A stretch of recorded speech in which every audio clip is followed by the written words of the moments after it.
मोदी सरकारच्या चुकीमुळेच पुलवामा हल्ल्यात 40 सैनिक शहीद। जम्मू काश्मीरचे माजी राज्यपाल सत्यपाल मलिक यांचा मोठा गौप्यस्फोट। त्यावेळी मोदींनी गप्प राहण्यास सांगितल्याचाही केला आरोप।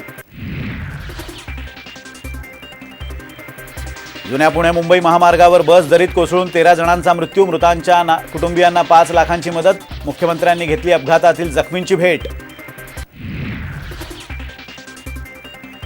अमित शहा पुढील काही क्षणात मुंबईत दाखल होणार। संध्याकाळी भाजप नेत्यांसोबत सह्याद्रीवर मुंबई महापालिका निवडणुकांचा आढावा घेण्याची शक्यता।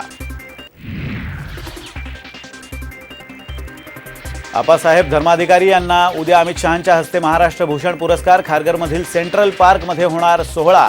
सोहळ्याची जय्यत तयारी। इंटिग्रेटेड कारशेड कांजूरमध्येच झालं असतं तर मुंबईकरांचे 10,000 कोटी वाचले असते। आदित्य ठाकरेंचा शिंदे फडणवीस सरकारवर हल्लाबोल। उद्या नागपुरात महाविकास आघाडीची वज्रमूठ सभा। सभेसाठी जय्यत तयारी। संजय राऊतांसह काँग्रेसचे नेते नागपुरात तळ ठोकून।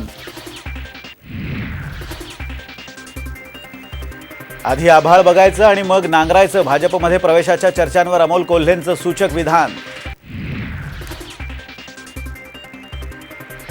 श्रद्धा वालकर हत्या प्रकरणात युक्तिवाद पूर्ण। 29 एप्रिलला निकाल लागण्याची शक्यता। आफताबला काय शिक्षा होणार याकडे लक्ष।